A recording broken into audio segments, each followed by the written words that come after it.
Hey guys, welcome back sa Kali Plants. Ako si Mark at nandito tayo ulit sa greenhouse. Pag-uusapan natin yung mga succulents na magkakamukha. Naisip ko na magandang topic na pag-usapan to ngayon guys kasi maraming mga viewers tayo na nalilito sa pinagkaiba ng ibang mga succulents. Niisip nila meron silang isang klase, yung pala ibang klase pala yung nabili nila. Sana makapaglinaw itong ilang mga halaman na to para mapakita na kahit magkakahawig ang succulents, magkakaiba sila, no? Minsan magkakaiba din sila ng alaga. At ganoon din guys, sana manood kayo hanggang sa ending ng video na to kasi meron akong special announcement na gagawin natin dito sa channel. Meron tayong project na gagawin sa mga susunod nating videos, no? So yung unang pag-usapan natin guys ay itong common na kinalilituhan ng karamihan. At ito yung totoo nag-push sa akin na gawin itong video na to. Kasi nga may nagtanong sa akin, ano daw pinakaiba ng halaman na to? Ayan. So, ano masabi niyo pagkakaiba? So, kayo kayo mag-judge guys, no? So, ito guys ay yung gusto ko tinatawag na sinong burrito. At ito naman yung donkey tail. So, ito siguro matatawag ko rin na burro's tail. Pero iba kasi tinatawag din ito na burro's tail. At ito, burrito. Burrito ang tinatawag dito. Pero ito guys ay parehong sidong morganianum. At sila ay mga creeping na mga halaman. Sila yung mga halaman na gumagapang. Hindi sila yung nakatayo na sidong. Gusto nila na maghang sa mga hanging pots. So, yun yung style ng pagtubo nila. Kaya siguro sila na pagkakamala kasi magkamukha rin sila ng itsura, ng style ng growth habit. So, growth habit ang tawag doon. Pero itong isa guys, itong matatawag natin na donkey tail, mas mahaba ang mga dahon nito compared dito na mas rounded. So, ang dahon niya, makita nyo na medyo pointed. Ito naman medyo rounded. At ganoon din guys, yung stem nito ay mas malalaki. Ito naman ay mas maliliit yung stems ng halaman na to. So kung ipag-compare natin ito sa mga nakatayong sedum guys, ito yung parang version ng sedum pachyphylum na banana, tawag commonly na banana. Ito naman yung version na sedum rubrotinctum o jelly bean. So parang ito yung hanging type na jelly bean, ito naman yung hanging type na banana. So yun yung masasabi ko na pinagkaiba nila. Ngayon guys, sa pag-aalaga naman pareho sila ng sunlight. Kailangan lang nila ng morning sun tapos filtered sun na maghapon. At gano'n din, pareho din sila ng potting mix. Pero pagdating sa pagdidilig, medyo siguro magkaiba din sila. Kasi ito guys, mas marami yung kaya niyang store na water. Kaya niya na medyo mas matagal na walang dilig. Ito naman, medyo mas kailangan na didiligan compared dito ha. Pero hindi naman ibig sabihin na lagi itong didiligan. So may kita nyo guys na kailangan nilang dilig kapag nagre-wrinkle na yung leaves nila sa ilalim. At saka kapag dry na talaga yung soil nila. So ito, gano'n din. At habang lumalaki sila guys, nagpo-produce sila ng pups sa ilalim, magiging hanging ulit yon, gaya nito. So kung may maubos man na leaves dyan sa likod, magkakaroon naman ng bagong stems doon na maraming leaves. So matatakpan niya ulit yung stem na yon, ng walang leaves. So kung hindi nyo siya ipopropagate guys, maganda. Makita nyo to na nagka-clump tapos naghahang silang dalawa pababa. Okay, so ngayon tignan naman natin yung iba. Yung second naman na ipag-compare natin guys ay halaman na medyo may experience na ako. Yung isa nabili ko recently. At yung isa naman, medyo mas matagal ko na nabili. At sabi nga ng mama ko at sabi ng kapatid ko, bakit daw ako bumili na ganito? Kasi meron na daw ako sa bahay dahil magkahawig nga sila. Pero magkaiba sila guys. Anong masasabi niyo pinagkaiba? May dried leaves. Ano masasabi niyo pinagkaiba nito? Ayan. Same ba? Mukha ba sila magkapareha? Okay. So kung kayo guys ay medyo matagal na sa paghahalaman, lagi na kayo tumitingin online ng mga binibentang mga succulents, alam nyo na ito ay isang Graptoveria marpin, o itatawag nila na pretty in pink. So marpin, ito naman ay Graptoveria titubans. So magkaiba sila guys. So yung ating marpin, ito ay mas lumalaki, yung rosette niya mas malapad. Compare sa titubans na compact yung shape niya, parang ang lola, tapos tumatangkad siya. Hindi siya lumalapad, tumatangkad siya. Pero alam ko ito, pwede pa itong magsara. So pwede pa ito magkaroon ng closed na shape. Ito naman, hindi na masyado siyang nagko-close. Parang flat yung rosette niya. Meron ako mas matured guys na marpin. Nireset ko sila, no? Pinalitan ko sila ng potting mix kasi hindi ko na type yung dati nila potting mix. Pero ganito yung marpin guys kapag lumaki. At kapag etiolated. So medyo stretch lang siya. Pero itong marpin guys, napakadali lang niya paramihin. Napakabilis niya na mag-propagate. So tatry natin na paramihin ito. Ngayon naka-root naman siya. Siguro pupugutan natin later on. Or palalakihin ko muna yung stem. At ganoon din guys, masasabi ko sa titubans. Ang titubans, kilala ito na Korean succulent na medyo recently lang pumasok dito sa market sa Pilipinas. Pero alam ko na mabilis nga itong dumami dahil Graptoveria to. Kaya mabilis din siya naging uncommon na succulent. Hindi na siya sobrang rare. kagaya nung una. So kahit nga yung variegated version ng Tito Buns ngayon guys, uncommon na lang din, mabibili nyo na very affordable. Kahit maganda siya tignan, no? Kasi nga, madali silang paramihin. So yun yung maganda sa mga Graptoveria. Pagdating sa lights, okay sa kanila morning sunlight, filtered sun na maghapon. Ang mangyayari sa kanila guys, sa tangkad kapag kulang sila sa araw, hihiga yung leaves nilang ganyan. So, medyo magpa-flat tapos bababa. So, nakita nyo dyan sa video, no? Hindi na siya masyadong close na rosette. Ganun yun guys kapag kulang ito sa araw. Kailangan nga nila guys ng consistent na araw kasi mabilis din sila mag-etiolate dahil fast grower sila. Ganun din guys ang masasabi ko sa Graptoveria Tito Buns. Medyo fast grower ito. Pili ko nakailang leaves na siya na panibago mula nung nabili ko siya kasi medyo tumangka din siya. So, ang tendency lang din pala guys, no, kapag fast grower yung succulents, gaya ng mga Graptopetalum na hybrids, Graptoveria, Graptosedum, may tendency sila na tumangkad. Kapag medyo naliliman sila, medyo tatangkad sila. Kailangan nyo silang bigyan ng maximum sunlight. So, check nyo guys kung yung mga Graptoveria nyo nagsastretch, bigyan nyo sila ng mas maraming araw. Okay, pumunta naman tayo ngayon sa mga Echeverias. Merong dalawa ako dito na madalas na napagkakamala ng iba na magkamukha, pero magkaiba sila. Okay? So, wag ito. Tingnan natin itong isa. Ayan. Medyo bugbog lang to guys kasi nga hindi ko pa kabisado yung cubic frost. Tapos ito naman yung isang topsy-turvy. Ayan.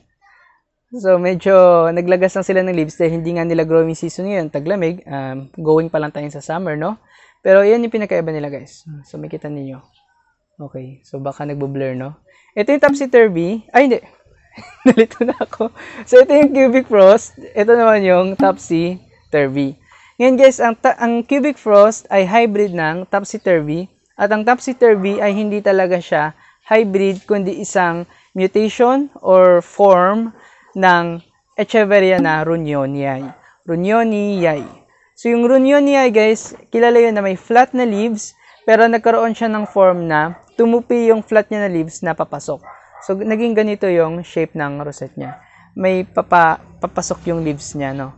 Parang folded inwards yung leaves niya. So, kabaliktaran siya na fantastic fountain na folded outwards naman yung leaves. So, yun yung pinagkaiba nun. Pero itong topsy-turvy guys, itong Runyoniae, mabilis din siyang lumaki. So, mabilis siya mag-propagate, mabilis siya lumaki, mayroon siya laging bagong growth kapag tama yung pag-aalaga nyo sa kanya, no? At mabilis din na lumaki yung rosette niya. At ganun din yung masasabi ko guys sa cubic frost, medyo mabilis din siyang lumaki. Pero, mas mahirap itong alagaan kasi na-hybrid ito sa Echeveria shabbayana. At yung mga Echeveria shabbayana guys, yung mga blue na Echeveria, Neon Breakers, Jocelyn's Joy, ano pa ba yung mga shabbayana hybrids? So, basta yung mga blue na Echeveria na mga rosette style, yung mga shabbayana hybrids, medyo lapitin sila guys ng mga mealybugs. So, yun yung experience ko. Ayan, medyo madilim lang. So, yun yung experience ko sa mga shabbayana hybrids. Kaya ito, medyo prone siya sa pests compared sa topsy-turvy. Pero, of course, kapag mali kayo ng alaga guys, kapag lagi silang basa o kaya masyado nyo silang iniwan ng matagal, magiging mahina yung plant nyo, kaya lalapitan talaga sila ng mga pests. Kaya maganda, consistent nyo sila na babantayan. Itong topsy-turvy guys, so far, hindi nyo siya kailangang hintayin na maging lantay yung leaves. Hindi nyo kailangang hintayin na maging lantay yung leaves bago nyo diligan ulit. Kasi hindi naglalantay yung leaves niya guys. Sa experience ko ha, parang laging putok yung leaves niya. At pag iniwan nyo siya na laging dry, maglalagas yung leaves na yun. So kung tama na yung potting mix nyo sa kanya guys, at laging putok yung leaves niya, at dry naman na talaga siya, bigyan nyo lang siya ng additional na water.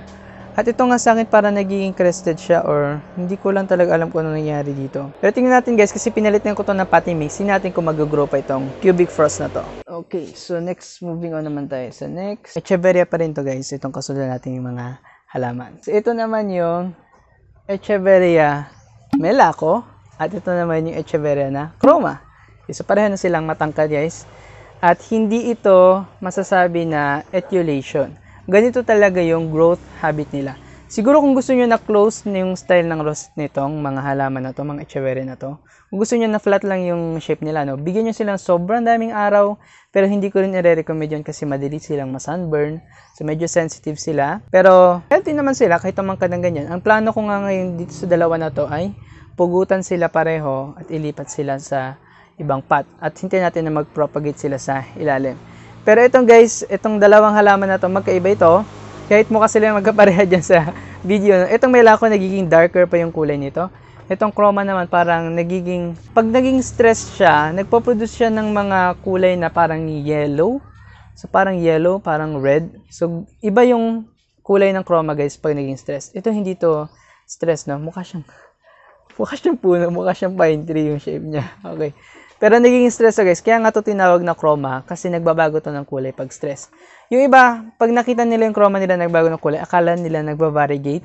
Nagkakaroon ng variegation. Hindi yun variegation guys. Ganun lang talaga yung style ng chroma. Nagbabago siya ng kulay. At pareho itong hybrids ng Echeverias. Hindi sila naturally occurring na mga species. Hinhybrid sila. At ang nag-hybrid nito guys, pareha din dun sa nag-hybrid ng Pearl von Nonnberg. So may kita ninyo na yung rosette niya, yung style ng leaves niya na parang may tupi sa gitna. So pareha yun sa Pearl von Nonnberg. At yung halaman naman na yun, purple siya na succulent. Hindi naman siya green. Ito naman green. So, itong mga halaman na to, suitable talaga siya sa pag-aalaga. Kasi, nung hinhybrid siguro sila, pinili talaga nung nag-hybrid kung ano yung mga varieties na ipagsasama para maging suitable sa pag-aalaga. Kaya napansin ko dito, madali lang silang alagaan. Hindi sila masyadong challenging. Nakatawa nga dun sa chroma na yun guys, kasi nabili namin yun na pinugot lang din sa mother plant. Hindi yan rooted nung nabili namin. Pero ngayon, kailangan na rin niya ulit na pugutan. Kasi sobrang haba na niya. Moving on na tayo dun sa last ating halaman. Ito naman ay parehong Graptoveria hybrids.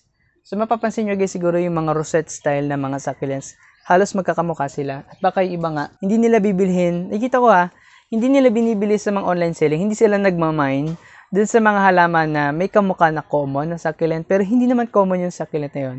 Uncommon. Pero dahil kahawig nga ng common, hindi nila binibili. Well, ako guys, personally, gusto ko na ma-explore yung iba-ibang mga halaman.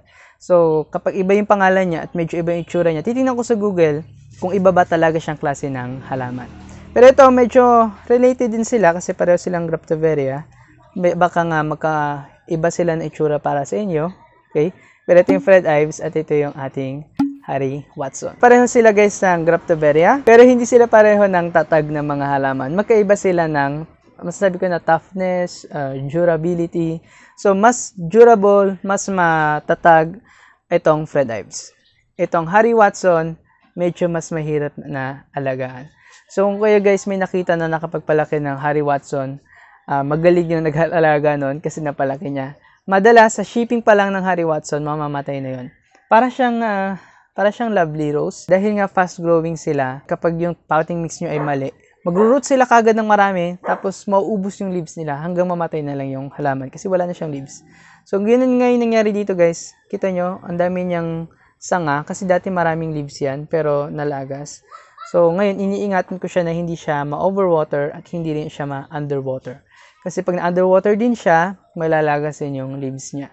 At kapag na-overwatered, naglalagas din. So, medyo challenging talaga tong Harry Watson. Itong Fred Ives naman, walang paki sa mundo. Magbabago lang siya ng kulay guys kapag stress siya. Pero kahit matagal siyang didiligan, okay lang sa kanya. So ito nga, minsan na-neglect ko na tong halaman na to, tong Fred Ives ko. Kaya kailangan ko nito ng bigyan ng additional alaga. Pero similarly guys, itong dalawang Graptoveria hybrids na to, kahit medyo common na sila, napakaganda nila, napaka-reliable nila. Marerecommend ko sila sa beginners. Ay, ito pala hindi sa beginners. Ito, marerecommend ko sa beginners. At pareho din silang lumalaki ng malaki. At madali din sila na i-propagate. So ito yung leaf propagation nitong Fred Ives. Meron pa akong isang propagation. At itong Harry Watson naman, kung talagang kakayanin ninyo, kung talagang maganda yung space nyo siguro, maganda yung pwesto ninyo, mapopropagate nyo din ito easily via leaf. Wag lang kayo dun sa full sun kasi sensitive din pala to sa sobrang init. Okay. So ito yung leaf propagation ko ng Harry Watson. Ayan. So, magkamukha sila, di ba? Ayan. So, yan yung last na succulent na magkahawig na ipagko-compare natin ngayon. Okay, so ngayon, doon na tayo sa special announcement natin dito sa channel.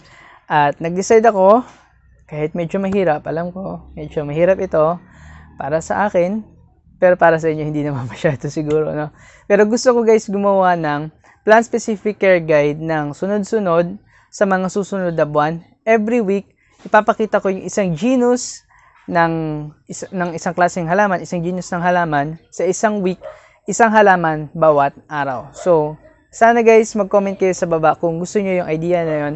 Halimbawa, para sa week na to, puro Echeverria tayo. Isang klaseng Echeverria bawat araw. Tapos susunod na week naman, puro Sidom naman yung titingnan natin.